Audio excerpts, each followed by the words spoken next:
Je commence par me présenter. Je m'appelle Yirmiyahu Raphaël Kaufman. J'ai grandi un petit peu partout dans le monde, aux États-Unis, en France, en Allemagne, en Angleterre et au Canada aussi. La plupart de ma vie, j'étais à Los Angeles. J'ai fait un Toar Rishon en ingénieur, une licence en ingénieur chimiste. Et j'ai tout laissé pour venir étudier la Torah en Israël 2 fois. Je suis reparti, ça n'a pas marché, je suis revenu.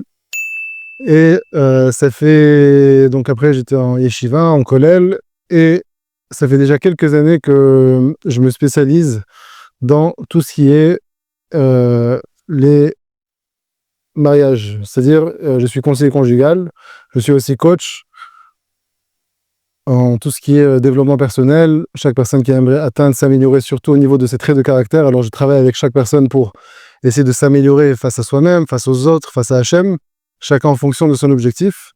Et voilà, entre autres, je donne des cours de Torah dans différents sujets. On essaye de transmettre des profondeurs de Torah qu'on a eu le mérite d'apprendre ces 2 dernières années, en gros, qui, Baruch Hashem, par expérience, et aussi surtout de par les retours des personnes qui ont entendu ces choses-là, se sont vraiment renforcés, ont découvert en fait une autre perception de ce qu'est la Torah, ce qu'est les mitzvot, c'est quoi la relation, et c'est surtout ça, c'est quoi la relation en fait que Hachem il a avec nous, et la relation que nous on doit avoir avec Hachem.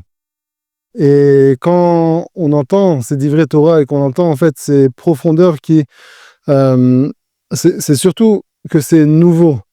Ce sont des choses qui sont marquées, c'est pas des choses qui ont été inventées ces 2 dernières années ou ces 10 dernières années, ce sont des choses qui sont écrites, comme on dit en hébreu, me'az u'mitali, depuis toujours. Ça se retrouve en général dans les livres de Kabbale. Ça se retrouve beaucoup dans les écrits du Ramchal, Rabbi Moshe Chaim Luzzatto, pas dans les livres que la plupart d'entre nous connaissent, qui sont le Mesilat Yesharim, qui sont le Derech Hashem, la voix d'Hachem, de Dieu, etc., mais dans d'autres livres de Kabbale du Ramchal, où il parle plus de la gouvernance d'Hachem, où il parle plus de la Géoula, il parle plus de Mashiach, des 2 Messies, Mashiach ben Yosef et Mashiach ben David. Et quand on rentre en fait dans cette dimension que le Ramchal il présente beaucoup, et il présente sous différentes formes et dans différents livres, d'un coup, on découvre quelque chose d'autre. On découvre, soi-disant, une nouvelle description de qui est vraiment Hachem pour nous. Et c'est quoi sa volonté par rapport à nous. Et c'est quoi sa prière. C'est quoi la prière que Hachem il a, qu'il prie. Donc, pour ça, Hachem, on va pas rentrer dans tout ça tout de suite. Mais par contre, ce que j'aimerais faire, c'est emprunter, en fait, cette perception un petit peu plus spéciale, un peu plus profonde, et l'appliquer dans ce qui nous concerne maintenant, dans ces prochains jours Pourim. On parle de Pourim, on parle de Mordechai, on parle de Esther, et on parle en fait, on veut savoir c'était quoi. On voit que le nom d'Hachem il n'est pas mentionné même une seule fois dans toute la Megillah, et pourtant on voit comment Hachem il a guidé, il a fait que chaque chose s'emboîte parfaitement l'une dans l'autre pour justement emmener et ramener tout Am Israël vers une Géoula, vers une rédemption incroyable de toute la population, de tout Am Israël, quelque chose qui aurait pu être désastreux pour tout Am Israël, finalement c'est devenu quelque chose d'incroyable, une très grande Géoula. Et en fait, avant de commencer, de rentrer un petit peu dans les profondeurs d'une idée, je vais parler d'une seule idée, qui est en rapport en fait avec notre travail, avec notre service, mais surtout notre amélioration personnelle, on va dire. Il faut savoir, déjà, j'aimerais donner une introduction un peu plus générale par rapport à la Torah, par rapport à la mitzvot. Si on pose la question à quelqu'un, pourquoi est-ce que tu es shomer Torah mitzvot? Pourquoi tu fais la Torah? Pourquoi est-ce que tu es pratiquant? Chacun, il va donner une autre raison. Il y en a parce qu'ils ont passé un moment difficile dans leur vie, ils ont perdu quelqu'un d'important, ou ils ont passé des épreuves très difficiles, et d'un coup, ils ont compris que, bon, apparemment, il y a un Hachem. D'autres, non, tout se passait très bien. Ils avaient tout ce dont ils avaient besoin. Ils avaient la parnassa, ils ont la santé, ils ont la famille, ils ont tout. Mais il y a eu un déclic, ils ont écouté un cours, ils ont entendu une idée, et ça les a rapprochés de la Torah. Mais pourquoi est-ce qu'on fait les mitzvot? Pourquoi? J'ai entendu, il y a un mérite dans le Olam Haba, il y a, ça n'apporte du bien, c'est la volonté d'Hachem, de faire les mitzvot, c'est aussi quelque chose qui est bien pour l'humanité, de respecter son prochain, de respecter ses parents. chacun, en fait, il vient avec sa propre définition, avec sa propre réponse. Pourquoi il est pratiquant? Pourquoi il est Shomer Torah Mitzvot? Ok, disons. Et quand tu es Shomer Torah Mitzvot et que tu veux soi-disant t'améliorer, alors qu'est-ce que tu fais? Ben, je fais plus de mitzvot. Ok, mais quand tu as fait toutes les mitzvot, alors qu'est-ce que tu fais après ça? Ben, je commence à m'améliorer, à parfaire chaque mitzvah. Je commence à mieux faire mon Shabbat. Avant, je faisais Shabbat, voilà, de manière générale. Bon, on n'allume pas le feu, on n'allume pas la lumière. Maintenant, je fais attention d'étudier aussi le Shabbat et je fais attention de couvrir les interrupteurs et je fais attention de plein de dikdukim, plein de précisions dans les actions de Shabbat. Ok. Et dans la cacheroute, non, maintenant, ça y est, je mange plus que Rabbanou, je mange aussi Badat, Chalak, Bet Yosef. Ok. Et dans la Tziout, alors maintenant, je mets une plus grosse kippa, je mets un tzitzit et je prie les prières et je fais dans l'action. Finalement, on arrive à un moment donné où on a fait plus ou moins toutes les mitzvot qu'on fait tous les jours. Alors, qu'est-ce qu'il nous reste à faire? On pense que pour devenir un meilleur juif, un bon juif, alors il faut faire maintenant plus. Mais il n'y a pas plus, il y a 613 mitzvot. C'est quoi en plus que tu vas faire? Qu'est-ce que tu vas faire en plus? Ben, alors je vais approfondir, comme on l'a dit, je vais approfondir chaque mitzvah. Ok, mais quand tu as fait ça, qu'est-ce qui te reste à faire? Et c'est là où, en fait, j'aimerais redéfinir, en fait, c'est quoi la pratique? C'est quoi être pratiquant? C'est quoi faire des mitzvot? C'est quoi être un juif plus religieux, moins religieux? Ça s'exprime en quoi? Alors oui, la première partie que tout le monde comprend, et quand on parle à quelqu'un qui veut faire teshuva ou quand quelqu'un qui veut se renforcer davantage, alors on lui parle des actions, c'est-à-dire des mitzvot qu'il doit faire. On lui parle d'autres profondeurs des mitzvot. On étudie les mitzvot pour savoir mieux comment les pratiquer. Mais il faut savoir que dans chaque action, dans chaque mitzvah, il y a deux parties. De la même manière que nous, en tant qu'êtres humains, nous avons deux parties. Nous avons le corps, notre corps, et nous avons l'âme à l'intérieur de notre corps. Il faut savoir que chaque mitzvah, chaque action que nous faisons, elle a aussi un corps, elle a aussi une âme, une neshama. C'est quoi? Alors, le côté extérieur, le corps de chaque mitzvah, c'est la mitzvah elle-même. Et je fais Shabbat, je mets les tefillin, je me couvre la tête, je mets les tzitzit, je fais les prières, je fais les brachot. Ça, c'est le corps de la mitzvah. Et la plupart des personnes, quand ils font teshuva ou quand elles se renforcent par rapport à certaines mitzvot, c'est au niveau extérieur de la mitzvah. Mais il y a aussi un niveau intérieur, il y a aussi l'âme de chaque mitzvah, il y a aussi l'âme de chaque action. C'est quoi l'âme de chaque action?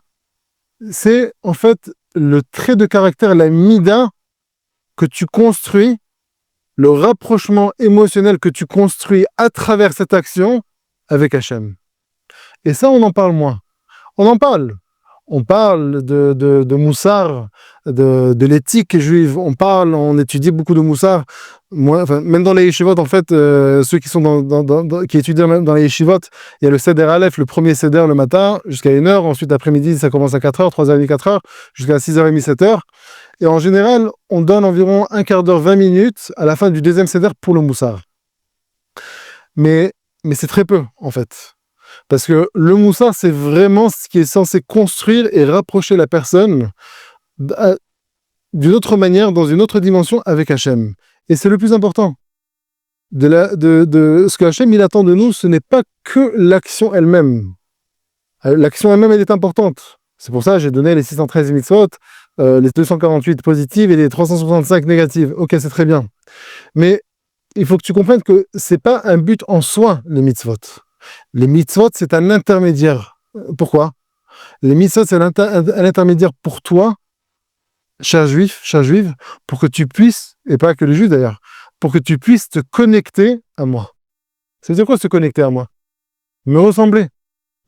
La Gemara, elle dit, de la manière que moi je suis miséricordieux, de la manière toi aussi tu le seras. Ma'ani rachum, afatarachum, ma'ani chanun, afatachanoun. Ce que moi je suis, je veux que toi aussi tu le sois. Parce que de cette manière, toi aussi tu vas te parfaire, tu vas être un être bien qui me ressemble. Plus tu me ressembles, plus en fait tu arrives vers une certaine réparation générale et personnelle de toi-même dans ce monde. Et c'est exactement ce dont j'ai besoin de toi. Pas pour moi, pour toi. Parce que toi tu vas être bien, toi tu vas être serein, Toi, tu vas sentir que tu t'es amélioré, mais au niveau intérieur, au niveau spirituel, ce qu'on appelle l'âme de la personne. Donc, quand je fais maintenant Shabbat, quand je fais maintenant une certaine mitzvah, quand je fais la kashrut, je dois en fait voir comment à travers ces mitzvot, en fait, en quoi ça me rapproche d'Hachem, en quoi ça me construit mes traits de caractère, en quoi je deviens quelqu'un de mieux, qui exprime plus d'amour, qui exprime plus de sentiments, qui fait plus de chesed avec son entourage, qui donne plus à son entourage, ressembler à Hachem. En quoi est-ce que ça me construit les mitzvot, des actions que je fais. Ça, c'est vraiment la chose qui est importante dans les mitzvot. C'est pas juste l'action, comme on a dit, le côté extérieur de la mitzvah, de l'action, de faire la chose elle-même, d'être shomer Shabbat, de faire les kashrut, de mettre les tefillin, pas que ça. Non, regarde l'intérieur de cette mitzvah. Al tistakel bakankan et la b'mashiach bo. Ne regarde pas seulement la carafe, mais regarde ce qui est à l'intérieur de la carafe. C'est ça qui est important. Donc, ça, c'est ce qu'on aimerait un petit peu parler. On va voir un petit peu comment ça s'exprime à travers la Megillah.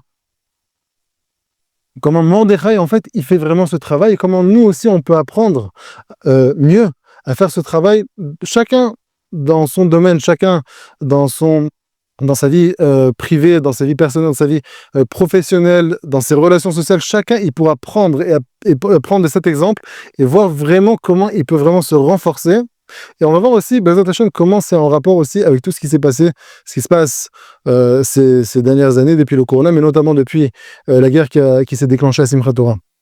Et bien sûr, la Géoula, c'est l'objectif final. Donc, Rabbi Tzadok, il était environ il y a 200 ans. Il a des livres qui sont très, très, très profonds. Dans le sens où il vient, il explique et il explique en fait la Torah et les Gemarot et les Midrashim et le Zohar et tous les livres en fait qu'on connaît, mais sous un autre angle, avec une autre profondeur, avec une explication plus profonde et plus interne qui vient vraiment éveiller chez nous une autre perception, un autre travail. Ça, par exemple, je ne vais pas rentrer dans tous ces exemples, mais par exemple, si on est habitué à voir Korach comme un mécréant, comme quelqu'un qui a été vraiment contre Moshe Rabbeinu et qui avait des mauvaises intentions et qui était contre, qui était vraiment pour son propre bénéfice, il était graftan, il était orgueilleux et tout ça. Alors, Rabbi Tzadok, il a expliqué que, oui, dans l'extériorité de son acte, il était comme ça. Mais sache que son intention interne, elle était pure, elle était vraie, et elle était en rapport avec la Géoula. Ben, mettre qu'il avait raison, Korach. Mais ce n'était pas encore le moment. De la manière que Adam Arishon, il avait raison de manger de l'arbre de la connaissance, de sa date, mais il devait attendre. Le problème, l'interdit de l'arbre de la connaissance, c'était pas de le manger. Hachem n'a pas interdit de le manger. Hachem a interdit de le manger avant Shabbat. Tu dois le manger, mais après que tu connaisses l'arbre de la vie qui est Etz Chaim. Une fois que tu rentres en Shabbat, tu connais l'Etz Chaim. Maintenant, tu peux manger de l'arbre de la connaissance, il n'y a aucun problème. Le problème, c'était dans le temps, dans le moment. Et beaucoup de fois, les tzadikim, Adam qui a voulu faire le kiddush, qui a voulu soi-disant marier Chava avant Shabbat, de la manière David Amelech qui a voulu marier Bathsheba avant le moment où il devait vraiment la marier, même si elle lui était désignée. Donc le problème dans beaucoup dans le Tanakh, dans les histoires qu'on a dans la Torah et dans les Nevi'im, les prophètes et les écrits, c'est surtout un problème de temps. Il fallait attendre encore un petit peu. C'est pas que la chose elle est interdite. C'est pas que ton idée elle est fausse. C'est que maintenant elle n'est pas applicable encore. Il faut que tu attendes un petit peu. Et donc Rabbi Tzadok il vient et il nous dit quelque chose d'assez intéressant. Il nous dit que parfois quand quelqu'un il veut faire teshuva, il commence par cette idée avant de rentrer dans la Megillah. Quelqu'un quand il veut faire teshuva, alors même si maintenant il peut faire quelque chose qui est même permis d'après la Torah. D'ailleurs, je vais juste vous lire la phrase, comment elle est traduite. Quand l'homme est en manque et il a besoin de correction par un comportement opposé, cela s'applique même à un domaine qui, pour une autre personne, serait une mitzvah. C'est-à-dire que si maintenant, moi, je dois faire teshuva par rapport à quelque chose, donc je dois arrêter de faire cette chose-là, disons. Mais en arrêtant de faire cette chose-là, si une autre personne la ferait, ça serait considéré une mitzvah pour elle. C'est quoi un exemple? L'exemple, c'est ribit, les intérêts. D'après la Torah, il y a un interdit de prêter de l'argent à un autre juif avec un intérêt. Je te donne $100, mais tu me rends $110 dans un mois. C'est interdit. Ça s'appelle ribit ktutsa. C'est interdit d'après la Torah. Après, il y a des ribit des Rabbanan. Bref, il y a différents types d'intérêts, mais l'intérêt d'après la Torah, l'idée simple de l'intérêt est interdite. Le Rambam, Maïmonide, il dit, et c'est un des seuls, poskim, qui dit que prêter de l'argent à un goy, c'est pas juste que c'est permis, c'est une mitzvah de la Torah, d'Eoraita. C'est-à-dire que si tu veux maintenant prêter de l'argent à un goy, tu as une mitzvah de lui prêter de l'argent en lui demandant de te rendre plus. Il y a beaucoup de Rishonim, beaucoup de poskim qui disent qu'ils ne sont pas d'accord avec le Rambam. Mais juste pour l'exemple, soyons avec le Rambam. Donc, si maintenant quelqu'un il fait teshuva, il a donné des intérêts toute sa vie, maintenant il dit waouh, je savais pas, je fais teshuva, khatati, aviti, pashati, à partir de maintenant, je ne me prête plus avec intérêt.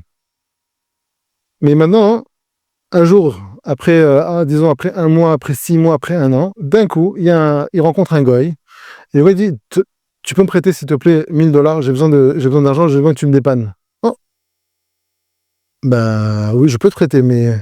Et là, il commence à faire les calculs dans sa tête. Attends, d'un côté, j'ai prêté de l'argent avec des intérêts toute ma vie. Maintenant, j'ai fait tes choix, donc je dois arrêter de faire ça.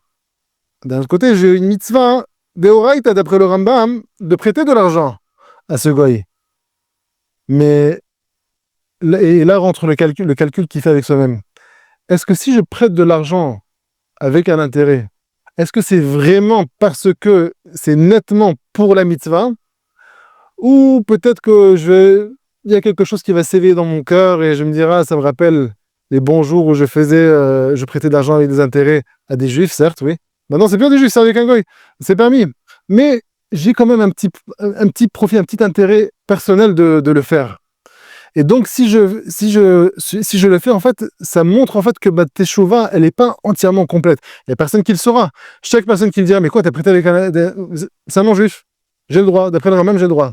Oui, mais Hachem, il sait ce que tu as dans le cœur. Et c'est exactement la vraie raison pour laquelle tu as prêté à ce non-juif avec des intérêts. Donc, qu'est-ce que la personne, elle fait? Rabbi Tzadok qui nous dit que si maintenant, il doit faire tchouva, il doit compléter sa tchouva, même si ça vient sur le compte de faire une mitzvah, c'est-à-dire il va perdre une mitzvah, comme dans ce cas, d'après le Rambam, où c'est considéré une mitzvah de la Torah, je vais la perdre si je ne le prépare avec d'intérêt. C'est pas grave. Mieux vaut que tu te répares entièrement et intérieurement de manière complète et tu perdras cette mitzvah.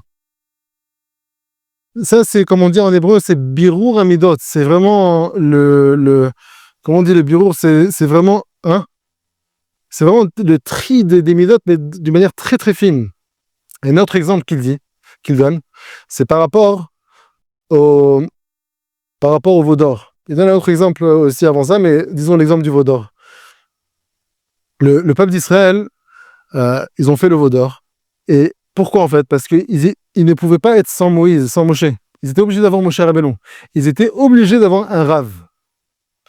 Ils n'ont pas attendu. Ils ont vu dans le ciel que, bon, c'est qui le plus proche de Moshe?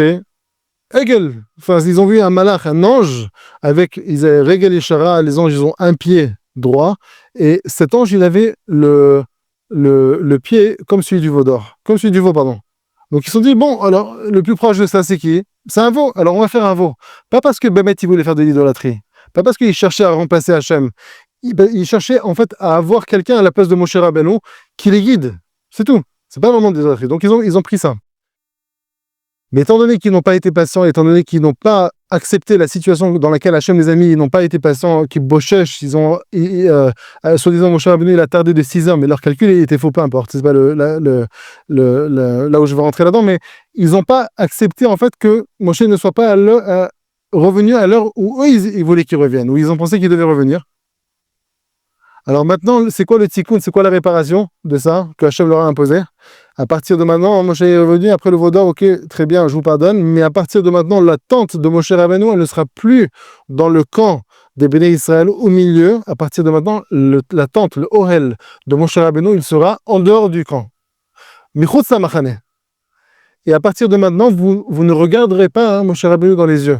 Mais attends, mais je comprends pas. Dans la Torah, c'est marqué Ve'ayu enecha ro'ot et morecha. Il y a une mitzvah positive de la Torah de voir, de regarder ton Rav, ton maître.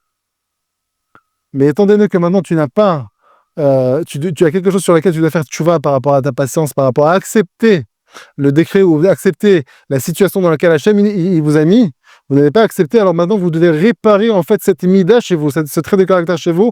Comment vous le faites? Vous le prenez à l'autre extrême. À partir de maintenant, même le regarder, mais je paye une mitzvah de ne pas regarder mon maître, c'est pas grave. Mieux vaut que tu passes cette mitzvah, mais qu'à l'intérieur de ton cœur, ton trait de caractère soit raffiné, soit pur. Et ça, c'est vraiment ce que Hachem il attend de nous, c'est de raffiner, de travailler vraiment le trait de caractère. Comme on dit, Bémet badak miyadak, de cette finesse. C'est quoi le rapport avec la Megillah? Mordechai, il y a un moment donné, plus ou moins au début de la Megillah, où Mordechai, il ordonne, il donne un ordre à Esther d'aller dévoiler à Achashverosh, au roi, que Biktan va Teresh, les deux serviteurs du roi, que ces deux-là, que Biktan va Teresh veulent tuer le roi. Et donc, vu qu'ils veulent tuer le roi, alors Mordechai dit à Esther, va vite dévoiler à Achashverosh qu'ils veulent le tuer. La question se pose, je ne comprends pas. Pour deux raisons, je ne comprends pas ce que Mordechai il a fait, Rabbi Sadok dit. La première raison, c'est que un goy mécréant comme ça, qui veut faire du mal au peuple juif, quand il tombe, dans la Gemara, c'est marqué qu'il n'y a pas de missa, tu ne le remontes pas, c'est-à-dire tu ne le sauves pas, tu ne le tues pas. Mais si maintenant il y a quelque chose qui s'est fait, Hachem, il a organisé que maintenant celui-là, il va mourir. Tu sais qu'il y a quelqu'un qui essaie de planifier quelque chose contre lui, il veut le tuer, ou il tombe dans un creux, tu ne le sauves pas. Donc ça, c'est pour cette première raison-là, je comprends pas, Mordechai, pourquoi tu es parti raconter à Esther, qu'elle raconte à Achashverosh, qu'il veut le tuer, et donc après Achashverosh, il les a tués. En fait, Mordechai, il a sauvé la vie de Achashverosh. Ça, c'est la première raison. La deuxième raison, c'est que Mordechai, il a donné sa femme, Esther, il lui a ordonné de partir et d'être avec Achashverosh. Et donc, si maintenant tu ne dis pas, tu ne dévoiles pas à Achashverosh qu'ils veulent te tuer, donc en fait, tu récupères ta femme. Donc en fait, ta femme, elle ne sera pas avec lui, avec ce mécréant. Alors, pour ces deux raisons, Mordechai, qu'est-ce que tu es en train de faire? Pourquoi est-ce que tu vas dévoiler à Esther, pourquoi est-ce que tu vas ordonner à Esther d'aller dévoiler à Achashverosh que Biktan va Teresh, qui veulent le tuer? Ne dis rien. Et tout va se faire de soi-même. Tout va s'organiser. Et toi, tu récupères Esther. Et ça y est, le roi, il est mort. Mordechai, il a fait un autre calcul. Mordechai, il s'est dit, attends, c'est vrai, cette option-là, elle est vraie. Et si, comme on dit, si maintenant je décide d'aller avec ce que Hachem il a proposé, que maintenant Achashverosh va tuer avec ses serviteurs, alors je suis tout gagnant. Mais en fait, je sauve Esther des interdits qu'elle va faire avec Achashverosh, même si c'est pas elle qui fait l'interdit. Mais il la sauve de ça. Et aussi, il veut dire, bah écoute, j'ai aussi une raison qui est marquée dans la Gemara, que voilà, je suis pas obligé de le sauver. Nachon, t'as raison, Mordechai. Mais Hachem, il pose la question à Mordechai, mais dis-moi, Bémet, dans ton cœur, est-ce que c'est la vraie raison pour laquelle tu veux sauver, tu veux rien dire à Achashverosh, ou peut-être que tu as un intérêt personnel, et ça c'est la raison pour laquelle tu ne veux pas vraiment dévoiler à Achashverosh. Et Mordechai, il a fait ce calcul et il a vu que Bémet, dans son cœur, il avait un petit peu de tsarut aïn, d'étroitesse d'esprit, c'est vrai, comment on dit ça, c'est comme une sorte de jalousie. Ça ne lui convenait pas que sa femme, elle soit avec Achashverosh. Mordechai, je te pose la question, tu préfères qu'elle soit là-bas ou tu préfères qu'elle soit là? Mais et il faut savoir que Paras, la Perse, le trait négatif que la Perse, c'était Tsarut Ain, c'était l'étroitesse d'esprit. Ils étaient tous comme ça. Et c'est pour ça que les Chachamim, ils ont ordonné, ils ont fait une réparation, et ils ont dit qu'à partir de maintenant, vous allez faire Matanot La'evionim, ve Mishloach Manot, justement pour contrer et pour réparer cette mida-là.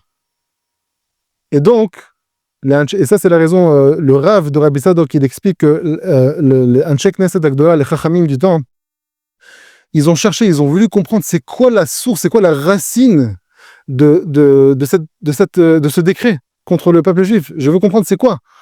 Ils ont compris que la racine de ce décret commence avec le Tsaroutaïn, avec l'étroitesse d'esprit qu'il y a dans ce pays-là. Et donc, pour cette raison-là, les Chachamim, ils ont instauré ce qu'on vient de dire, Mishloach Manot et Matanot Ha'evodim, qui est justement l'inverse de ça. De donner. De ne pas regarder, tu donnes avec des quantités, tu donnes avec bon cœur, avec un bon œil. Ça, c'est la raison pour laquelle ils ont fait cette réparation. Ils ont instauré les Mishloach Manot et les Matanot Ha'evodim. Mais Mordechai, qui est à la tête, c'était le Rosh Sanhedrin, c'était la tête de tous les Chachamim, c'était le grand de la génération. Et tout va d'après la tête du peuple juif.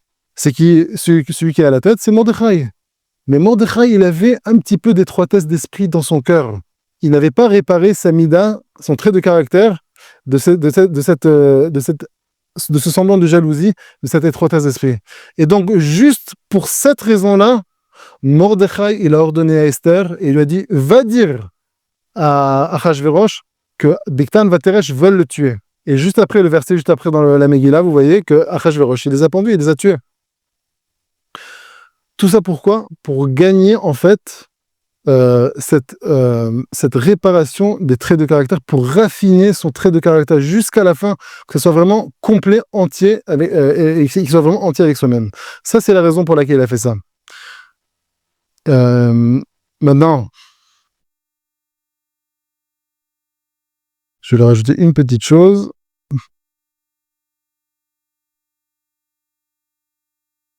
Rabbi Sadok, il explique que chaque pays, il faut savoir que chaque pays, chaque nation plutôt, il a hérité, il a en fait une mauvaise mida, mais il a aussi une bonne mida. Et donc on a expliqué que en Perse, en Iran, enfin l'Iran d'aujourd'hui, c'était vraiment la tsaroutaine, c'était l'étroitesse d'esprit. Et en fait, il fallait réparer ça, et donc c'est ce que Mordechai il a fait. Maintenant, pourquoi est-ce que Mordechai il avait fait ça? Ok, il a fait ça pour se réparer lui-même, mais pourquoi? Qu'est-ce qui va se passer par la suite? Ce qui va se passer par la suite, c'est que Haman, il va vouloir tuer le peuple juif. Et donc maintenant, en fait, tout ce que Mordechai il a fait maintenant avec Achashverosh, en fait, c'était une préparation. C'était en fait la réfoua, c'était le remède avant le coup qui va se passer. C'est quoi le coup? Le coup, c'est en fait la xéra, le décret de tuer tous les juifs. Le remède à ça, c'est quoi? C'est ce que Mordechai il a fait avec Achashverosh, ce qu'on vient d'expliquer. Qu'est-ce qui va se passer par la suite? Haman, la Gemara, elle dit, dans le traité de Megillah, que Mordechai, il était jaloux de Haman. Il est jaloux de Haman. C'est quoi toutes ces choses? On n'a jamais entendu ces choses-là. Quoi? Mordechai est jaloux de Haman. Mordechai qui avait une étroitesse d'esprit. Tous les tzadikim. On sait, ok, pour eux, ce sont considérés des fautes. Pour David Ameller, c'est considéré une faute ce que lui, il a fait. Mais pas à ce point-là, de la jalousie, des étroitesse d'esprit, de la... Chez eux aussi? Oui, chez eux aussi. Haman, il avait un petit peu de jalousie de... Pardon, Mordechai, il avait de la jalousie de Haman. Ce que la Gemara dit. Ok. Et pourquoi il était jaloux? Parce qu'en fait, Haman, au début, il faut savoir que Mordechai et Haman, ils étaient depuis le début, depuis longtemps, ils étaient les serviteurs, les ministres, ils étaient très proches du roi depuis le début. Les ministres des boissons, comme on dit, de Sarah Mashkim, de Achashverosh. Ça remonte à très loin. Et Achashverosh, en fait, il avait donné beaucoup de richesses à Mordechai et à Haman. Mordechai, il a utilisé la moitié de sa richesse. Et Haman, il est parti, il a dépensé toute sa richesse pour conquérir des terres et des pays. Mais arrivé à un moment, il a vu d'argent. Donc Haman, il est venu voir Mordechai. Il dit, tu me prêtes un petit peu d'argent et te reste chez toi. J'ai besoin de continuer à faire mes conquêtes. Il a dit, d'accord, je te prête de l'argent, il n'y a pas de problème. Mais à condition que tu sois mon esclave. Donc Haman, il était d'accord. je suis ton esclave, et il a signé que je suis l'esclave qui lui a prêté cet argent, et je suis l'esclave de Mordechai. Et c'est quoi la jalousie, en fait, de Mordechai? C'était parce que, comment est-ce possible qu'il était mon esclave, et qu'il est devenu si puissant, tellement proche du roi, avec un tel pouvoir que tout ce que Haman il dit, Achashverosh il signe derrière. C'était sa jalousie, soi-disant. Mais, alors, c'est une bonne jalousie, c'est une mauvaise jalousie. Est-ce que c'est vraiment une étroitesse d'esprit qui est par rapport à son trait de caractère que lui doit réparer? Ou est-ce que c'est quelque chose qui le ressent, mais qui n'est pas personnel à lui, qui est quelque chose de plus large? Et c'était quoi l'épreuve, en fait, pour savoir vraiment, est-ce que Mordechai, tu as vraiment une étroitesse d'esprit? Est-ce que tu es vraiment un petit peu jaloux? Mais c'est une jalousie qui est en rapport avec toi? Ou est-ce que c'est une étroitesse d'esprit parce que Haman, il est vraiment un mécréant et qu'il ne mérite pas ça? Qu'il ne doit pas être dans cette position-là et qu'il faut le faire, il faut le descendre de là-bas. C'était quoi le test à ça? Ce qui s'est passé avec Achashverosh. Étant donné que Mordechai, il a vraiment réparé cette mida, son trait de caractère par rapport à l'étroitesse d'esprit avec Achashverosh, quand il a dévoilé à Achashverosh à travers Esther que Bigtan Vateresh, il va le tuer. Et ça, c'est venu prouver que dans son cœur, il est net. Il n'a plus de jalousie, il n'a plus d'étroitesse d'esprit, il n'a rien. Il est net, il est propre dans son cœur. Donc maintenant, quand Haman, maintenant, il veut faire du mal au peuple juif et que maintenant, il faut le descendre. Alors, c'est quoi la source de cette jalousie? C'est quoi? Est-ce que c'est Mordechai, tu as un intérêt personnel dans ça? Est-ce que peut-être tu vas gagner quelque chose de ça? Ou peut-être que tu as peur de perdre quelque chose de ça? Et donc, tu perpétues, en fait, cette mauvaise mina, ce mauvais trait de caractère d'étroitesse d'esprit qui existe en Perse. Tu le perpétues? Non. Étant donné qu'avec Achashverosh, il s'est prouvé, alors quand est venu le temps de Haman, où il a voulu tuer le peuple juif et que Mordechai il voulait vraiment le faire descendre de là-bas, c'était vraiment par rapport à Haman et pas par rapport à lui. Il avait comment dire en hébreu, aucune negia atzmit, il avait aucun intérêt personnel de perdre ou de gagner quelque chose. Et ça vient prouver, ça vient montrer comment les tzadikim, c'est pas que lui, on donne l'exemple. Aujourd'hui, on donne l'exemple de Mordechai. Mais il y a beaucoup d'exemples avec Avraham, avec David Ameler. David Ameler, on pourra faire 10 cours et ne pas finir de parler du travail qu'il a fait, de ce qu'il a vraiment créé et ce qu'il a instauré pour nous jusqu'à aujourd'hui pour qu'on puisse faire tchouva et se travailler soi-même. Donc ça c'était par rapport à Mordechai. Et il faut savoir que la tsaroutain, que l'étroitesse d'esprit, que tant que pourquoi est-ce que la question se pose? Pourquoi est-ce que la méga commence avec le michté? Avec le grand repas, le grand festin que Achashverosh il a fait. Parce que dans ce festin, il faut savoir que même si il y a une mauvaise mida, un mauvais trait de caractère qui est approprié à un certain pays. Donc, quand nous on habite dans ce pays, quand les Juifs ils habitent dans un pays, dans un pays en particulier, donc en fait ils héritent de ce trait de caractère, de cette mauvaise force, de cette force négative. Mais comment ils héritent de cette force? Tant qu'ils sont plus ou moins, tant que chacun est plus ou moins il fait ce qu'il doit faire, il travaille pour sa banassa, et chacun de son côté, les Juifs d'un côté et les Goïms de l'autre, alors ça va. Mais la Gemara, elle dit, comment est-ce qu'on hérite en fait des forces négatives en fait qui existent dans les pays, dans les autres pays du monde? La Gemara dit dans Choulin, il n'y a pas de séduction sans nourriture et boisson. Quand est-ce qu'on arrive à absorber, à hériter d'une force négative qui existe chez les Goïms, même en habitant quand on habite chez eux, à travers la nourriture? Quand on mange et quand on s'assoit avec on partage le pain, on mange dans un même repas avec un goy, c'est à ce moment-là qu'on hérite en fait de ces mauvaises forces. Et c'est pour ça que les Chachamim, il y a une halakha dans le Beit Yosef, dans le Shulchan Aruch, on n'a pas le droit de manger d'un pain, du pain des goïms, on n'a pas le droit de boire du vin des goïms. Pourquoi? Pour cette raison-là, pour ne pas justement se rapprocher d'eux, pour ne pas justement hériter au niveau un peu plus profond, pour ne pas hériter de ces mauvaises forces. Et le michté, justement, même s'ils ont mangé, Rabbi Tzadok explique que même s'ils ont mangé leur nourriture cachère et qu'ils avaient leurs serviteurs, ils avaient leur mashgiach, ils avaient tout, ils ont mangé dans un coin séparé. Tout était Badatz, Bet Yosef avec 50 000 Mashgichin, il n'y a aucun problème. Mais vous avez participé au Mishté qui appartient à Achashverosh, même si vous faites cette séparation dans le Mishté, mais vous mangez là-bas, avec la Séouda de ce mécréant, alors à ce moment-là, vous avez hérité de cette force-là. Et c'est pour ça que Mordechai devait réparer ce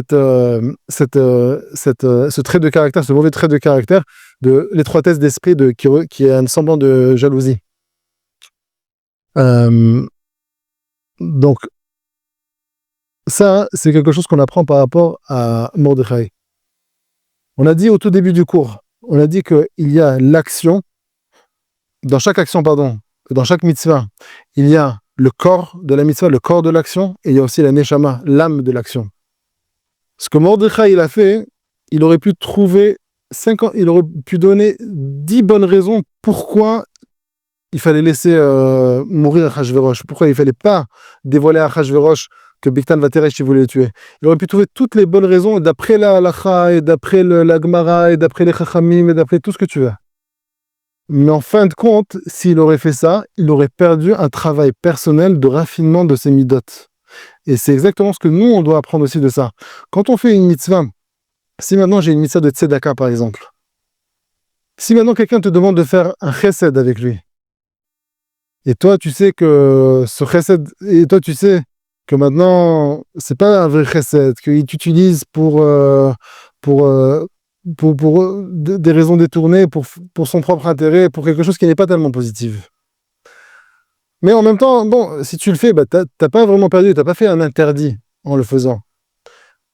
Mais tu as un petit peu en toi, on a un petit peu en nous, ou cette même personne, elle a un petit peu en soi, elle est un petit peu avare, elle n'est pas tellement généreuse. Alors, tu le fais ou tu le fais pas?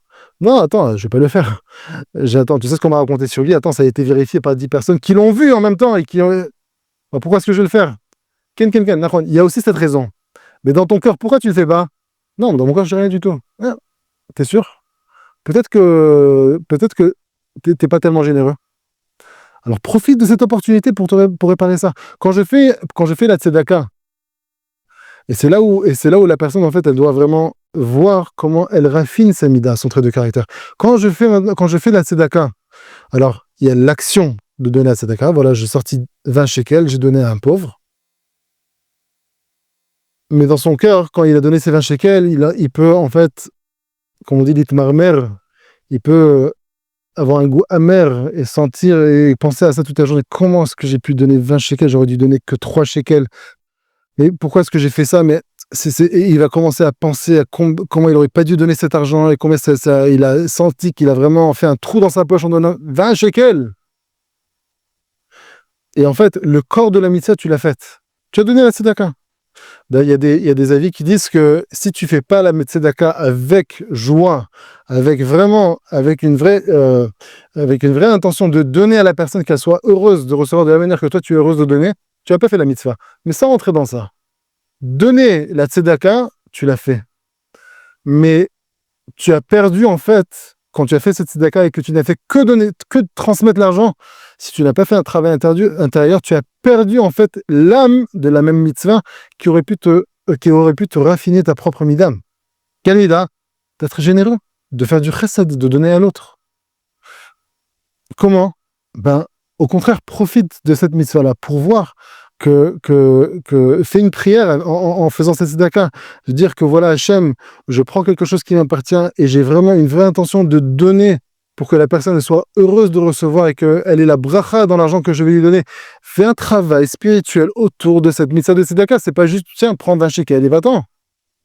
Quand la personne, elle comprend ça, donc la mitzvah, l'action qu'elle a faite, elle obtient une âme. Elle hérite aussi d'une âme. Et c'est pas juste l'action qui mérite une âme. C'est toi, à travers cette action, qui a réussi à construire un autre niveau dans ton trait de caractère qui est, dans ce cas-là, dans cet exemple-là, la générosité. Et chaque personne, pourquoi est-ce que tu n'as pas aidé ton mari? Pourquoi est-ce que tu n'as pas aidé ta femme? Pourquoi? Non, parce que, attends, là maintenant je suis au travail, et je peux pas sortir, et c'est la parnassa, il va se raconter beaucoup d'histoires. Je suis au collège, et tu dis maintenant je peux pas sortir. Ok, c'est une vraie raison. En temps normal, il sortirait pas. Oui, mais la fois où tu es sorti parce que maintenant tu devais recevoir, quelqu'un te devait 1000 shekels, disons, et tu voulais pas rater l'opportunité jusqu'à ce qu'il va te le rendre peut-être dans 6 mois. Hein. Alors, tu dis, bon, écoute, je sors un quart d'heure du travail et je récupère mes 1000 shekels, au moins c'est bon, le compte est fait, et je reviens travailler. T'es sorti. Pourquoi là t'es sorti et là tu sors pas une demi-heure pour aider ta femme ou aider ton mari ou sortir, tu sors du collège? Pourquoi? Non, mais je suis au travail. Nahon, t'es au travail. Mais raffine ta mida, raffine ton trait de caractère. Essaie de chercher vraiment dans ton cœur quelle est la vraie raison. La raison, en fait, qui est cachée derrière la raison que tu exprimes vraiment. Viens dévoile cette raison-là. Essaie de dévoiler, essaie de faire un travail interne. Sois vrai avec toi-même. Soyons vrais avec nous-mêmes. Pourquoi est-ce que je suis prêt à sortir du travail pour récupérer, c'est un exemple, ça peut être autre chose, pour récupérer de l'argent, ou aller faire une petite course, ou faire quelque chose que je ne suis pas obligé de faire. Pourquoi je suis prêt à le faire dans ce cas-là, mais à la maison, je ne suis pas prêt à faire ce chesed? Parce que là, j'ai un intérêt personnel, là, je vais gagner quelque chose. Là, ça m'arrange de recevoir le prêt que j'ai fait il y a un mois. Mais là, ça m'arrange pas. Attends, je vais venir à la maison et je vais travailler, disons, une demi-heure, finalement, ça va être 1 heure. Je vais revenir au travail, je vais être crevé. Après, va et revient, et va et revient. Il fait plein de calculs. Mais tu n'es pas vrai avec toi-même. Si vraiment tu sors jamais et qu'il y a une vraie raison d'être, alors peut-être que la personne elle est vraie avec soi-même par rapport à ça. Mais sinon, dans la plupart des cas, et Hachem il nous fait passer par ces épreuves pour justement nous parfaire. Dans la plupart des cas, on verra que non, il y a une raison dissimulée qui se cache derrière la raison qu'on exprime en général. Pourquoi tu ne fais pas? Ah, le travail, truc, non, je suis occupé, non, j'ai pas envie de faire de l'argent, non, parce que si, parce que ça. Quelqu'un, mais ça, il n'y a pas de problème. Maintenant, dis-moi la vraie raison. Et c'est là où la personne elle doit se poser elle-même la question. Elle ne doit pas attendre que quelqu'un lui pose. Vraiment, même si c'est fait après coup, comme on dit en hébreu, Bedi Avad. Ok, t'as refusé, t'es pas parti aider à la maison. Réfléchis. Pourquoi j'ai pas été aidé? Pourquoi je suis pas parti à la maison? Pourquoi j'ai pas rendu service? Est-ce que c'est vraiment parce que tu pouvais pas sortir? Ou est-ce que ça t'a arrangé de ne pas sortir et tu as tout simplement utilisé ça comme une excuse? Et de cette manière-là, la prochaine fois, peut-être qu'elle réussira. Et si elle n'a pas réussi la prochaine fois à vraiment travailler sa mida et aller rendre service et sortir du travail, alors peut-être que la prochaine fois, la troisième fois, elle réussira jusqu'à ce qu'elle réussisse. Et c'est ce que Hachem attend de nous. C'est quoi le rapport avec la Géoula? Hachem, il faut savoir que nous, on est habitués. Et là, j'aimerais entrer dans une dimension dont on ne parle pas souvent. On donne des titres. Dans la Kabbale aussi, on donne beaucoup de titres, mais comment est-ce que ça s'exprime dans la vie de tous les jours? Comment est-ce que j'utilise maintenant cette connaissance pour vraiment changer, pour vraiment me rapprocher, pour vraiment me connecter à Hachem, pour vraiment lui ressembler? Comment est-ce que je fais ça? Alors, je vais vous donner une définition d'abord, qui est une petite introduction pour comprendre ce dont on va parler juste maintenant, juste après. Il y a une providence, on appelle ça une gouvernance. Hachem, il a une manière de gouverner le monde que tout le monde connaît. C'est aussi la manière dont on éduque nos enfants. C'est la manière dont le système éducatif, il enseigne, il éduque ses élèves. C'est comme ça aussi qu'on enseigne la Torah dans beaucoup de cas. C'est quoi? C'est ce qu'on appelle le sachar et le onesh, le mérite et la punition, où cette gouvernance, elle s'appelle en hébreu Hanagat HaMishpat, Hanagat HaSachar ve'Onesh, Hanagat HaMishpat, où c'est la gouvernance de la justice. Ça veut dire quoi en gros? Tu fais bien, tu reçois du bien. Tu reçois un mérite. Tiens, je te donnerai une parnassa, je te donne ci, je te donne ça, que du bien. Mais si tu te comportes pas bien, hein, comme on dit à nos enfants, si tu n'écoutes pas, alors je t'enlève ton bonbon, je t'enlève ton jouet, je t'achèterai ton cadeau. Qu'est-ce que tu vas faire? Tu vas éduquer à travers cette gouvernance qu'on appelle la gouvernance du mishpat de la justice. La question qu'on veut se poser, est-ce que c'est la gouvernance que Hachem préfère? C'est quoi préfère quoi? Il y a une autre gouvernance? Il y a une autre hanaga d'Hachem? Oui, il y a une autre hanaga. Il y a une hanaga qui s'appelle hanaga taïchoud, la hanaga de l'unicité d'Hachem. Elle a beaucoup de titres différents. Il y a la Hanagat Tachlit, de l'objectif final, Hanagat Rachamim Agdolim, de grandes miséricordes, Hanagat Atika Kadisha, Hanagat Arichanpin, beaucoup de noms différents pour dire la même chose. Et cette Hanaga, en fait, elle n'est pas focalisée maintenant sur tes actions. Elle ne va pas d'après tes actions. En quoi? Ça veut dire que quoi? Je peux faire du bien et recevoir du mal, ou je peux mal me comporter et recevoir du bien? D'après cette définition, oui. D'après cette gouvernance, oui, c'est possible. Donc la personne va se dire, dans ce cas-là, alors pourquoi est-ce que je me casse la tête? Pourquoi faire toutes ces mitzvot et faire être bien avec... j'ai qu'à être une mauvaise personne. Je m'en fiche de ce que les gens ils vont dire. Mais dans tous les cas, si en fin de compte, même celui qui est mauvais, même celui qui se comporte mal, il peut recevoir du bien, il peut bénéficier de cadeaux dans ce monde. Alors pourquoi se casser la tête? Je vis comme je veux vivre, et puis c'est tout. Il y a une autre raison pourquoi tu dois faire les mitzvot, pourquoi tu dois bien te comporter. Mais c'est pas par rapport à la gouvernance. Beaucoup de fois on dit, et on a parlé, et vous voyez aussi, ça fait bientôt 1 an et demi, 1 an et demi déjà, que la guerre a commencé à Simchat Torah. Dès que la guerre a commencé, et ça a toujours été comme ça dans le peuple juif, dès qu'il y a eu un événement désastreux, catastrophique qui a commencé, on a perdu malheureusement beaucoup de vies. Il y a eu un attentat, peu importe, petit, grand, moyen, peu importe. Tout le monde se réveille. Tout le monde se réveille. Qu'est-ce qu'on fait? Des actions.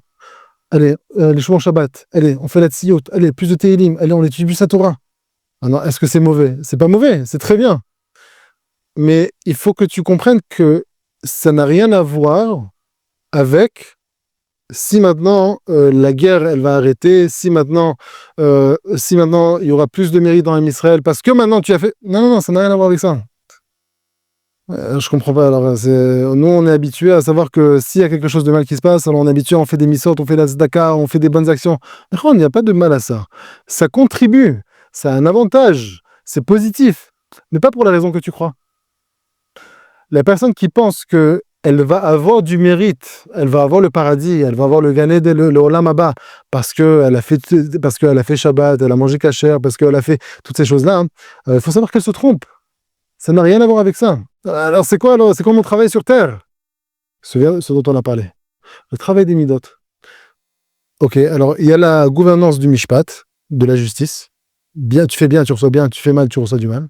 Il y a l'autre gouvernance qu'on appelle la gouvernance de l'unicité de Yehoud, qui ne regarde c'est le Baal Alechem qui était le père du Rav Eliashiv. Le Chazon Ish, il a dit sur lui que c'était le dernier des Mikoubalim. Il a un livre de Kabbale très très profond, et il dit que cette gouvernance ne différencie pas entre un tzaddik et un rachat. Hachem, quand il veut sauver de la manière qu'il a sauvé les Bnei Israël quand ils sont sortis d'Égypte, le Zohar, il explique que quand ils sont sortis d'Égypte, la mer devait s'ouvrir pour sauver les Bnei Israël. Elle ne s'est pas ouverte. Hachem dit, pourquoi tu t'ouvres pas? C'est quoi la différence entre les Égyptiens et les Juifs et les Hébreux? Eux, ils sont des idolâtres, et eux, ils sont des idolâtres. Alors pourquoi est-ce que je vais ouvrir? Hachem, il a activé, on va dire, il s'est comporté avec les Bnei Israël sous la gouvernance de l'unicité, et cette gouvernance-là, elle ne regarde pas les actes. Même si tu t'es pas bien comporté, même si tu es idolâtre, je te sauve. Alors pourquoi Hachem, il fait ça? C'est quoi la raison? Ça vient défier en fait tout ce qu'on a appris jusqu'à présent, que de la manière dont on est Dieu, de la manière pourquoi on fait les actions, pourquoi on fait les bonnes actions, pourquoi on évite de faire des mauvaises actions. Ça vient défier tout ça. Il y a entre les deux, il y a une gouvernance qui s'appelle Anagat Radla. Radla, c'est l'acronyme de Reshat Delo et Yada.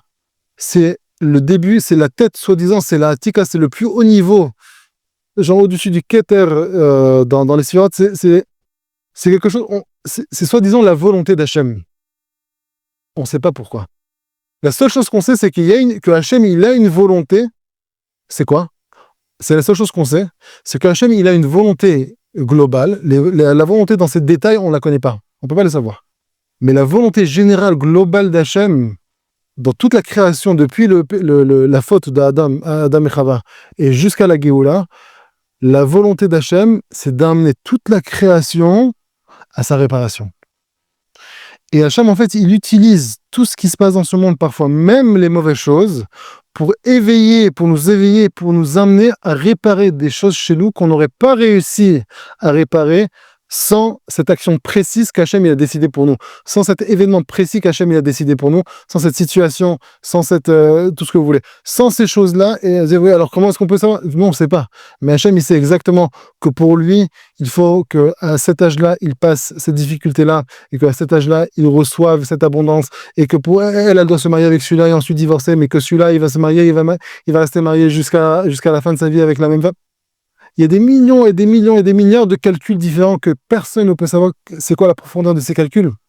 Et pourquoi pourquoi lui il reçoit ce tikkun et elle reçoit un autre tikkun et lui il reçoit encore un autre tikkun, une autre réparation, personne ne peut savoir. La seule chose qu'on sait, c'est que Hachem, de manière globale, et c'est ce qu'on appelle le Hanagat Atachlit, c'est qu'Hachem il a un objectif global dans toute sa création, tous les êtres de sa création, et les goïms, et les animaux, et tout emmener à une certaine réparation pour la Géoula, pour que tout le monde soit prêt. Pour qui? Pour Hachem? Non, pour nous. Pour nous. Et alors c'est quoi? Alors on va dire il faut faire les mitzvot, mais on a dit que oui, les mitzvot, il y a le côté extérieur qui est bien, qui est importante. Mais ce qui intéresse Hachem, c'est pas la mitzvah, c'est pas l'action, c'est pas que le corps de la mitzvah. Ce qui intéresse Hachem, c'est l'âme de la mitzvah. C'est quoi? Comment est-ce que cette mitzvah, comment est-ce que cette action, comment est-ce que l'événement dans lequel je t'ai mis, comment la situation dans laquelle je t'ai mis, comment est-ce qu'elle t'a construite? Et Hachem, il regarde, est-ce que ça l'a fait avancer ou pas? Si ça ne le fait pas avancer, alors Hachem, il ramène encore un événement qui lui ressemble. Encore une situation, encore une difficulté, encore une abondance. Ça peut être là, ça peut être là. C'est pas obligatoire que Hachem toujours nous mène que par des difficultés. Mais de par les difficultés, on arrive à réparer beaucoup de choses, on arrive à avancer dans beaucoup de choses.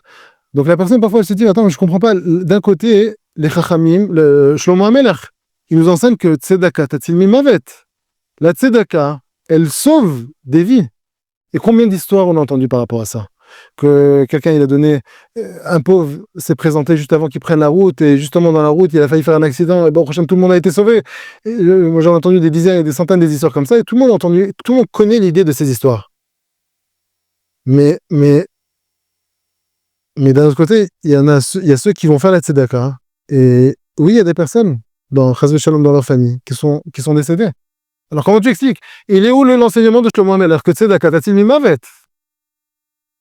Et si on nous dit que si tu fais kibud avaim, alors tu auras la vie, la longévité de vie. Et d'un autre côté, on voit que la Gemara elle-même, elle donne par rapport à un enfant que son père lui a dit, monte sur l'arbre et fais mitzvah shilo haken, prends les œufs du nid de la mère. Ce sont les deux seuls mitzvot dans la Torah où Hachem il a marqué le mérite de la mitzvah, la longévité de la vie. Et pourtant, quand il est monté sur l'arbre, après avoir fait la mitzvah, il est tombé, il est mort. Je comprends pas. Alors, d'un côté, tu promets quelque chose. D'un autre côté, ça se passe pas pour tout le monde. Alors, elle est où la règle? La règle elle est différente. Et la règle, si on fait rentrer cette gouvernance qui s'appelle Hanagat Radla, ce qu'on appelle autrement, si on veut le dire de manière différente, on veut le définir différemment, cette Hanagat Radla, c'est la gouvernance du Tikkun HaKlali. Pas le Tikkun HaKlali qu'on lit de Rabbi Nachman. Le Tikkun HaKlali, à Kavana, le Tikkun général, la réparation générale de toute la création, de tous les êtres de la création. Si on fait rentrer cet élément dans tout ce qui se passe dans notre vie, alors maintenant on peut commencer à comprendre un petit peu mieux. On pourra pas comprendre pourquoi Hachem m'a mis dans cette situation-là. Pourquoi? Je sais pas. Par contre, ce que je sais, c'est que je dois raffiner quelque chose chez moi. Je dois construire quelque chose chez moi. Je dois être plus généreux. Hachem, il n'attend pas ce que tu sois plus généreux en faisant l'action de la tzedaka. Hachem, il veut que tu sois plus généreux dans ton cœur, que tu répares cette mida. C'est pas pour rien.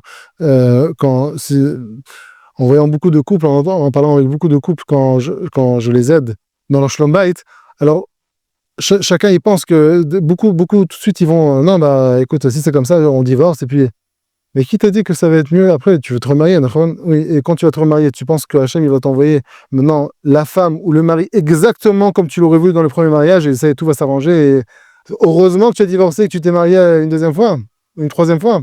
Non, parce qu'il y a cet anaga du Tikkun HaKlali, que Hachem veut emmener la personne aussi individuelle vers sa perfection, vers sa réparation. Et donc Hachem il lui met en face une femme, ou un homme, un mari, qui va justement l'aider à se réparer.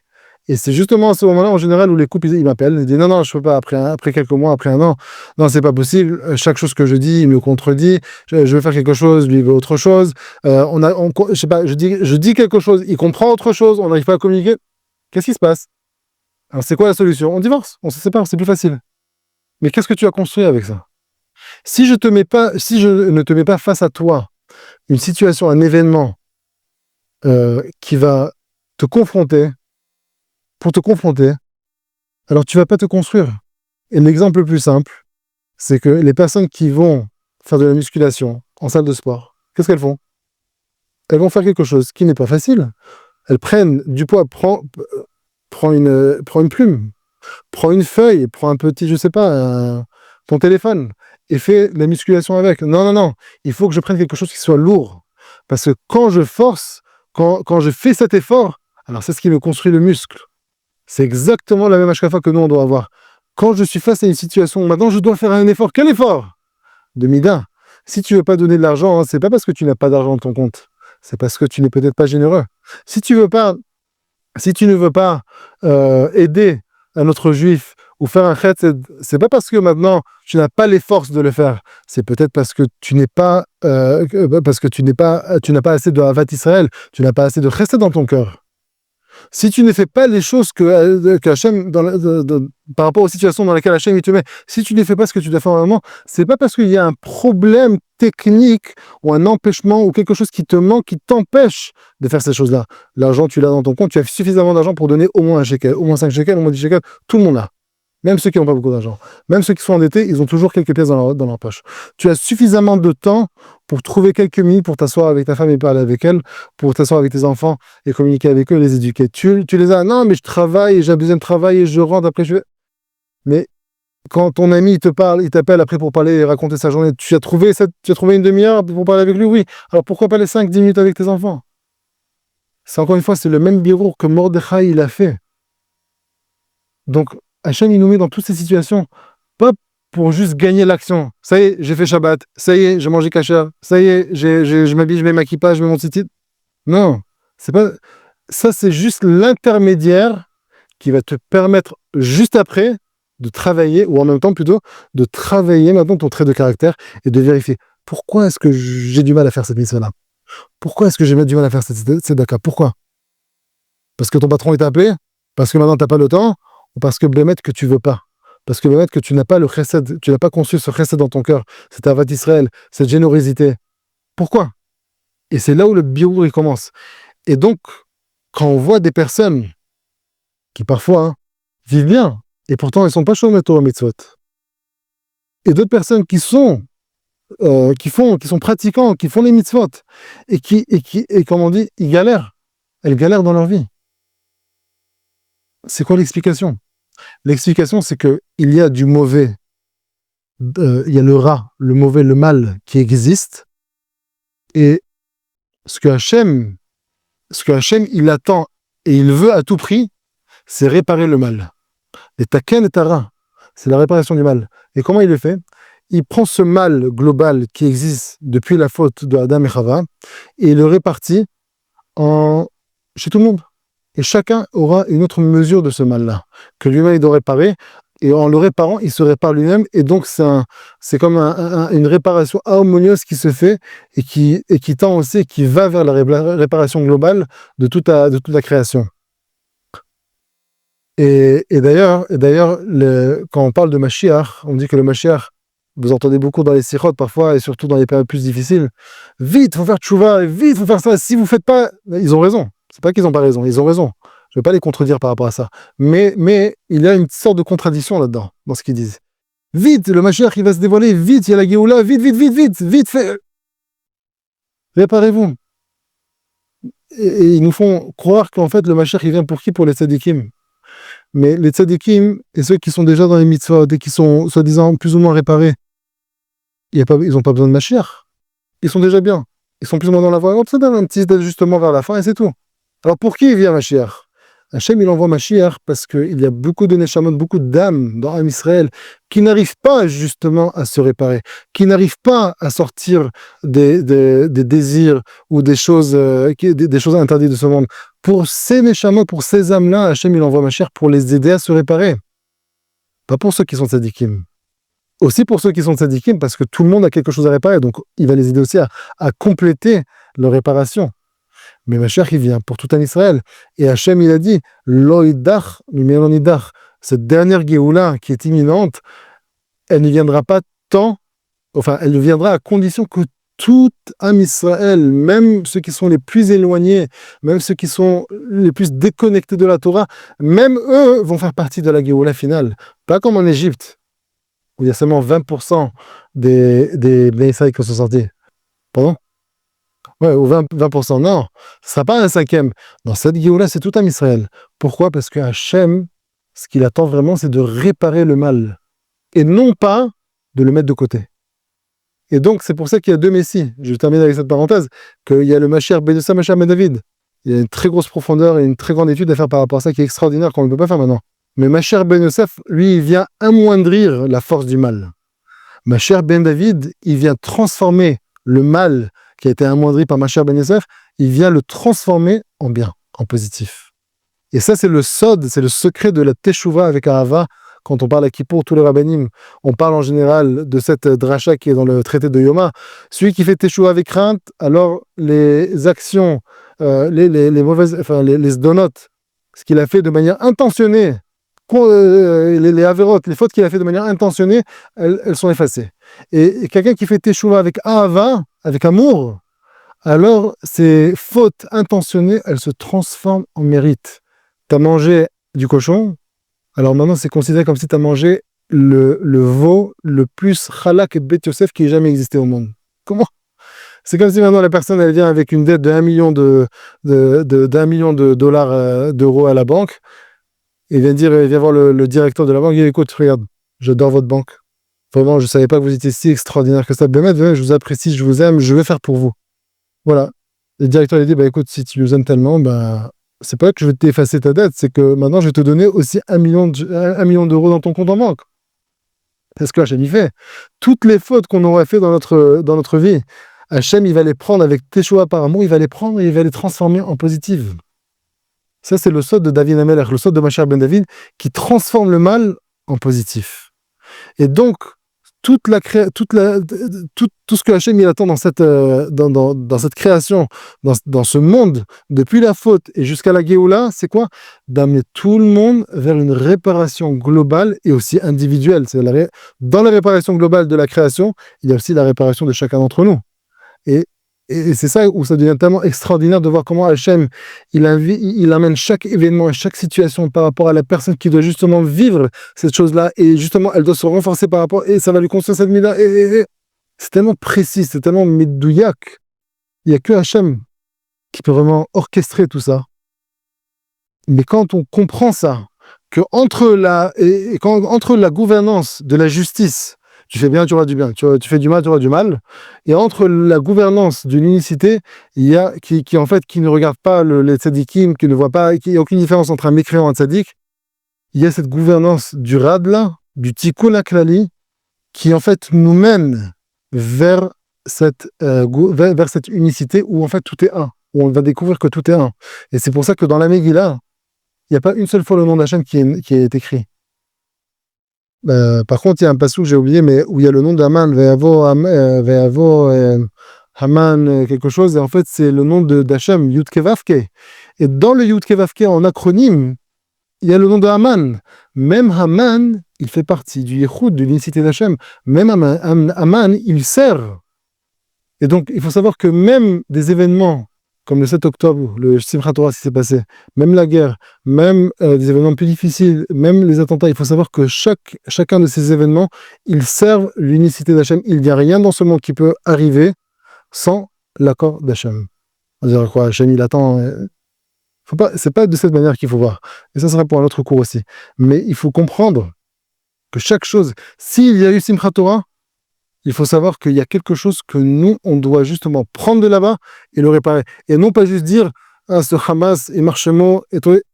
Ok, on a compris, on ne veut pas, il représente le mal. Mais pourquoi Hachem a envoyé ce mal-là? Essaie de voir c'est quoi le travail que toi tu peux faire en apprenant d'eux. Pourquoi Hachem les a envoyés? Pourquoi? Peut-être qu'on est trop connecté au matériel. Peut-être qu'on est trop connecté à ce monde. Si on est trop connecté à ce monde, au matériel, on est moins connecté à Hachem. Ah, pour ça, Hachem, il envoie. Il y a une explication qui est très profonde par rapport à ça. Mais si un événement est arrivé, a eu lieu dans ce monde, il faut savoir que Hachem lui a donné son accord. Et il y a une raison, et il y a aussi quelque chose que nous, on doit prendre de ça pour justement nous réparer, nous améliorer, nous perfectionner, raffiner, pas juste l'action. Ça y est, je fais les télim, je fais la tziou, je mange kasher. Non, pas que ça. L'âme de l'action. En quoi, si maintenant je mange kasher, en quoi ça me construit à moi? Ça fait preuve d'annulation face à la halakha.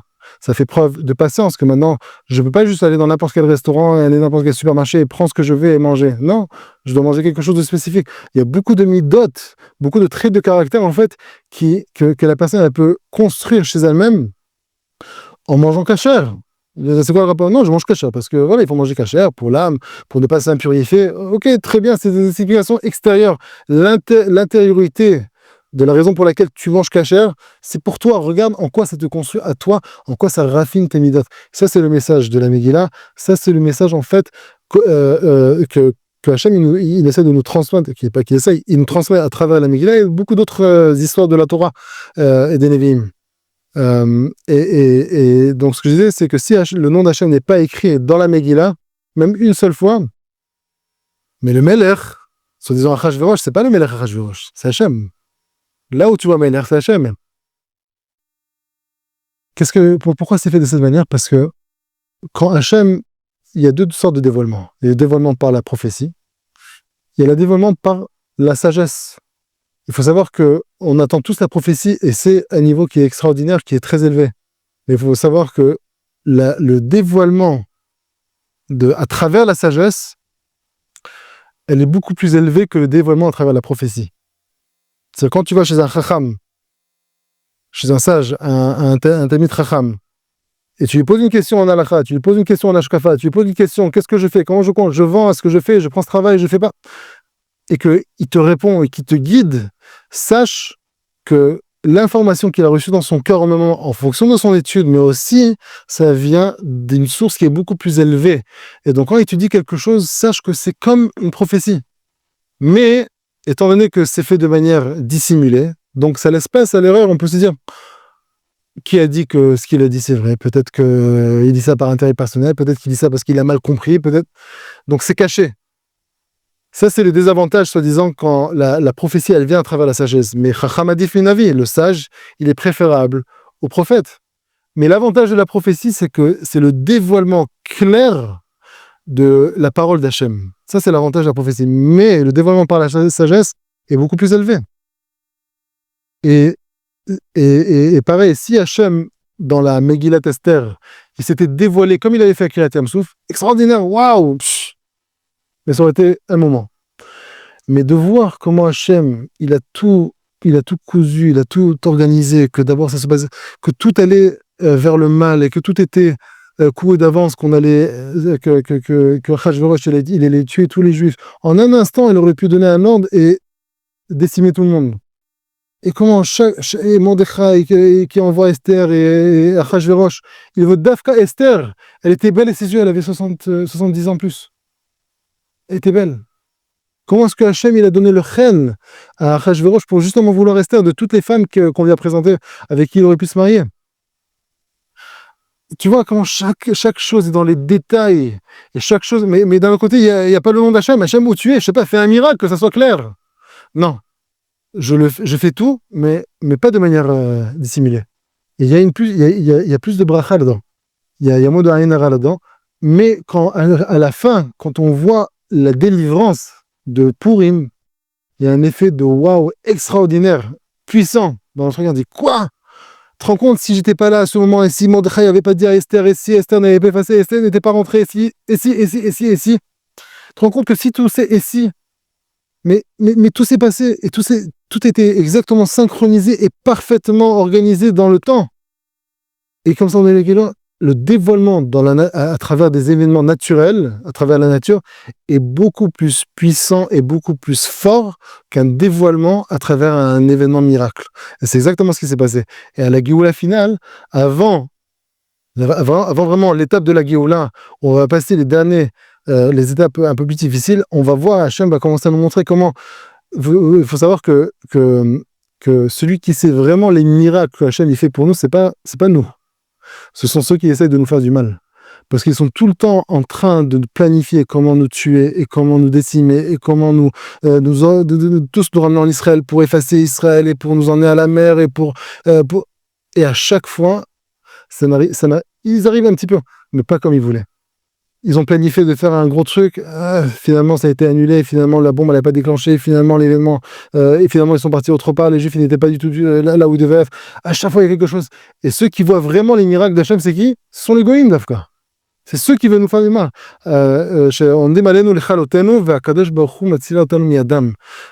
Tous les jours, les goïms, ils essaient de planifier comment est-ce qu'on va effacer ce peuple juif, un peu plus 6000 ans de la terre.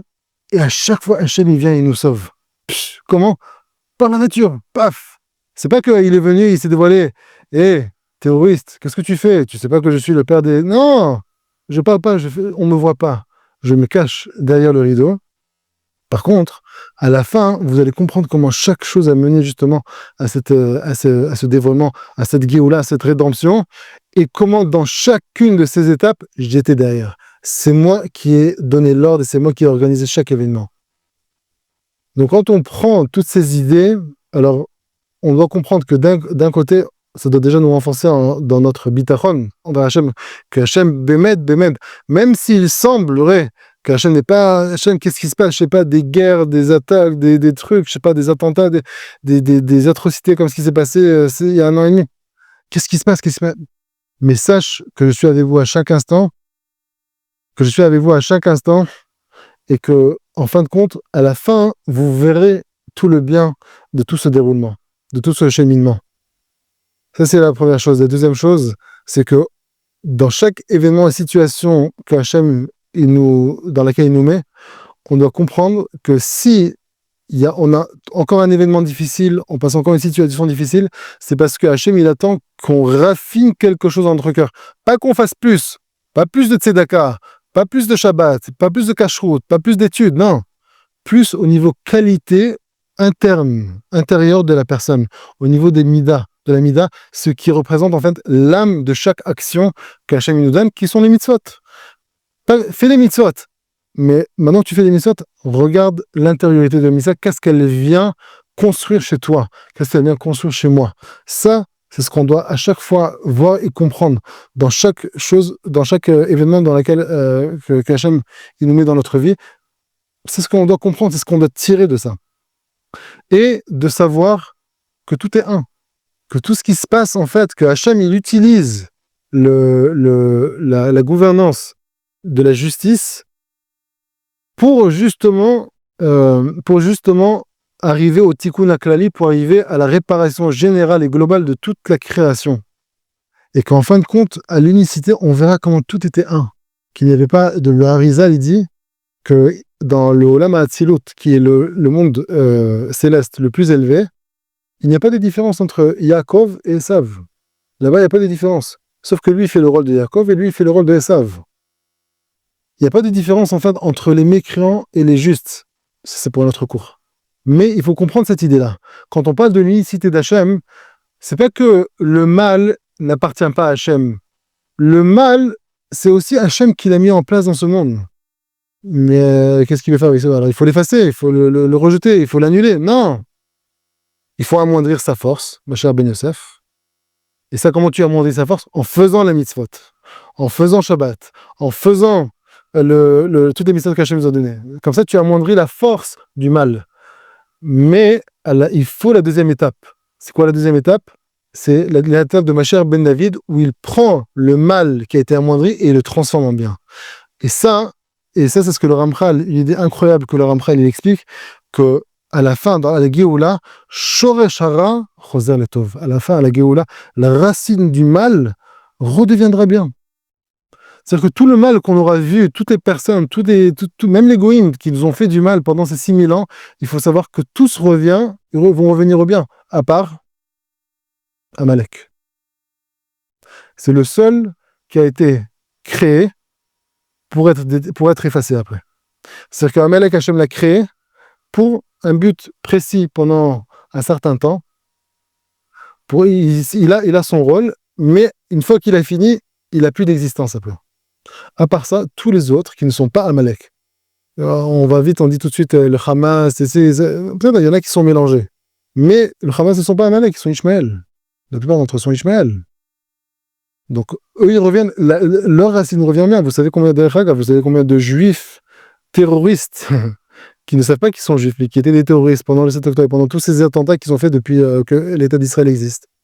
Ils ont appris par la suite qu'ils étaient juifs. Et eux, ils ont fait eux-mêmes les attentats. C'est juste un exemple qui est un peu plus explicite pour comprendre à quel point la racine du mal, elle revient en bien. Et même ces goïms-là, ils servent un rôle précis. Le problème, c'est que le Yetzer Hara, il a abusé de la force qu'Hachem lui a donnée. Il a dépassé des limites qu'Hachem lui a permis. Et c'est là où Hachem, la Gemara a dit dans Shabbat, qu'à la fin des temps, Hachem, il est shochet, il égorge les Yetzer Hara. Pour cette raison-là. Mais sinon, le Midrash il dit que le Yetzer Tov, c'est Tov. Tov, c'est Yetzer Tov. Tov Meod, c'est Yetzer Hara. Le Yetzer Hara, il permet à la personne de se construire et d'arriver à d'autres niveaux de spiritualité qu'il n'aurait jamais pu atteindre s'il aurait toujours été le bon petit tzaddik qui fait que le bien et Hachem lui aurait mis que des bons événements dans sa vie. De cette manière-là, il n'aurait jamais pu vraiment se construire, se parfaire et se raffiner. Grâce à quoi il le fait? Grâce au Yetzer Hara. Grâce au mal. C'est-à-dire que le mal, en fait, il permet notre réparation. Il permet notre avancement, il permet notre construction, il permet notre raffinement de nos midot et de beaucoup d'autres choses. C'est ce mal d'Afka. Et c'est pour ça que Hachem, à la fin, ce mal, Hachem ne va pas l'effacer. Ce mal, à sa source, il est bon. Il est Tov Meod. Pour l'instant, il joue le rôle du mal. Et chacun, quand il fait les mitzvot et qu'il se raffine, il prend une partie de ce mal et il le transforme en bien. Il le répare. Et à la fin, Bezrat Hashem à la Géoula, et ça c'est vraiment le Mashiach Ben David qui va vraiment compléter cette action de transformer le mal en bien. Tout le mal qui restera, tout le mal qui restera dans la création, Mashiach Ben David, pas Ben Yosef, Ben David, lui pourra et va transformer ce mal en bien. Et là, on pourra rentrer en Géoula. Donc, je pense que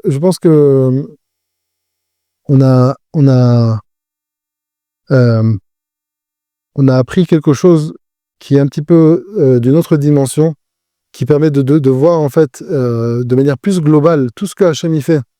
On a beaucoup de fois en nous ces questions et on ne sait pas tellement comment y répondre. Pourquoi est-ce que mais Hachem, je comprends pas. Attends, voilà, je fais du bien, je sais pas, je fais des mitzvot, je fais du chesed, je fais tout. Et pourquoi cette difficulté maintenant? Pourquoi cette dette? Pourquoi cette ces difficultés-là? Pourquoi ces mauvais éléments que tu m'envoies? Pourquoi? La question, c'est pas pourquoi, c'est qu'est-ce que je peux construire chez moi à travers ça? Et ça, même en coaching, quand on parle de coaching, il faut poser les bonnes questions. Il y en a un qui était à la Shoah, il a dit, il était dans le camp de concentration, il a dit, Hachem, pourquoi tu m'as mis là? Pourquoi Hachem, je comprends pas pourquoi Hachem me met là, mais pourquoi il me met là? Cette question-là, elle te fait avancer? Non. Mais pose-toi la question, comment est-ce que je peux en sortir? Ça, pose-toi la question. Pour l'instant, tu sais pas. Comment est-ce que je peux en sortir? En fait, c'est vrai, une vraie histoire. Il y a eu quelqu'un qui a raconté ça. Que lui, il est rentré dans le camp de concentration et la question qui s'est posée du moment où il est rentré, c'est comment est-ce que je fais pour sortir de là? Tandis que la plupart des juifs se disaient, mais pourquoi je suis là? Mais Hachem, je comprends pas. D'un côté, tu dis que tu es miséricordieux, tu fais du bien, tu es tout, et tu nous mets là, donc je comprends pas. Tu n'auras pas la réponse, parce que la réponse, je ne peux pas te la donner maintenant. Donc tu restes avec ta question. Tu restes avec une question rhétorique. Par contre, toi, tu poses la question, comment est-ce que je peux sortir de là? Qu'est-ce que je peux en fait sortir? C'est dans le même domaine que qu'est-ce que je peux tirer de cet événement dans cette situation dans laquelle Hachem m'a mis pour me construire, pour avancer. Ça doit être la perception et la manière de penser de chacun d'entre nous, dans chaque événement. Pas pourquoi Hachem tu me fais ça, et on se victimise, et on pense qu'on ne mérite pas, et voilà, c'est parce que Hachem il ne m'aime pas, et c'est pour ça qu'il veut me punir. Où tu es parti? Où est-ce que tu es arrivé en pensant ça? Pourquoi est-ce que tu dis pas plutôt qu'Hachem au construire, il veut ton bien, il veut t'aider à te parfaire, il veut t'aider à te construire, à t'améliorer, à avancer dans la vie. Et il t'envoie la femme que tu as, il t'envoie le mari que tu as, il t'envoie les enfants que tu as, qui te reflètent exactement qui tu es. Tu t'énerves contre tes enfants, mais tu t'énerves contre toi, vraiment. Il t'envoie ce collègue et ce patron et cet ami et cette situation finale, ce statut social et professionnel et tout ça pour justement te parfaire, pour justement que tu puisses t'améliorer. Et toi, tu demandes pourquoi? C'est pas la bonne question. Comment? C'est la bonne question. Comment est-ce que je dois voir ce que Hachem m'a envoyé pour me construire? Donc, on a répété plusieurs fois, on l'a dit plusieurs fois, mais ça, c'est vraiment le message. C'est un message qui est très profond. Mais la personne qui voit ça, la personne qui même commence à voir les choses de cette manière et qui commence vraiment à faire un travail interne. Moi, je dis toujours aux couples qui me contactent, je leur dis toujours, sachez que si vous, c'est un petit peu ce que j'ai dit tout à l'heure, si vous vous réparez pas vous-même, c'est-à-dire si vous êtes tout le temps en train d'accuser l'autre, du moment que lui, il va commencer à changer, il va commencer à parler différemment, il va commencer à faire ce que moi je lui demande, alors moi je serai mieux. Non, ça n'arrivera jamais. Même s'il fait tout ça, tu ne seras pas bien. C'est la personne, quand elle se marie, elle ne doit pas se poser la question, qu'est-ce que je peux changer chez lui pour être moi mieux? C'est qu'est-ce que moi je peux changer chez moi pour changer la réalité qui est autour de moi. Parce que le Baal Shem Tov et Rabbi Nachman, il parle de ça. Et il dit que ta réalité n'est que le reflet de qui tu es à l'intérieur. Et Hachem, il te met devant toi un sorte de miroir, que ce soit ton mari, ta femme, tes enfants, que ce soit tes amis, que ce soit tes collègues, que ce soit... peu importe. Hachem, il te met constamment devant toi des miroirs pour que tu vois où tu en es. Où tu en es. C'est qui tu es vraiment. Tu penses que tu es tellement bien, que tu es tellement parfait. Alors Hachem, il te met devant toi un miroir pour te montrer que, c'est pas que tu n'es pas bien. C'est que regarde là où tu dois encore travailler, là où tu dois encore te construire. Donc je te donne cette femme, je te donne ce mari. Et quand la personne, elle voit les choses de cette manière, et qu'elle se dit non, c'est pas que le changement chez lui va améliorer ma vie, c'est que le changement interne chez moi va améliorer la réalité autour de moi. Et donc, bien sûr, mon couple, mon shalom bayit, mes amitiés, ma réussite et beaucoup d'autres choses. Tout commence de moi. La question, c'est pas pourquoi Hachem m'envoie, mais comment est-ce que je peux utiliser ce qu'Hachem m'envoie pour me construire. C'est pas comment est-ce que je peux changer l'autre, mais qu'est-ce que moi je peux changer chez moi. Et donc, et c'est très simple. Quand la personne elle est tout le temps en train d'accuser les gens les personnes autour d'elle, donc qu'est-ce qu'elle est en train de faire? Elle est en train de donner toute la responsabilité, de mettre toute la responsabilité entre leurs mains. Mais quand je dis que non, je ne suis pas victime, je ne m'accuse pas d'être dans cette situation. Par contre, je prends responsabilité de ce qui se passe autour de moi pour m'améliorer. Alors quand tu fais ça et tu dis, si je change quelque chose chez moi à l'intérieur, donc ça va changer aussi ce qu'il y a autour de moi. Donc en fait, tu ramènes toute la responsabilité entre tes mains. Le contrôle, il est entre tes mains maintenant.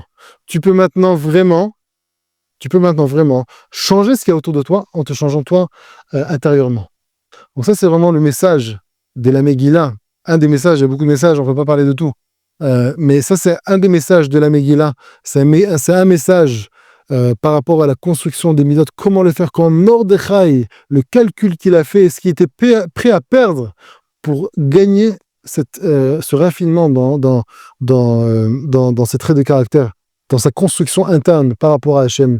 Et c'est ce que nous, on doit prendre avec nous. Pas que maintenant, pas que à Purim, mais durant toute l'année.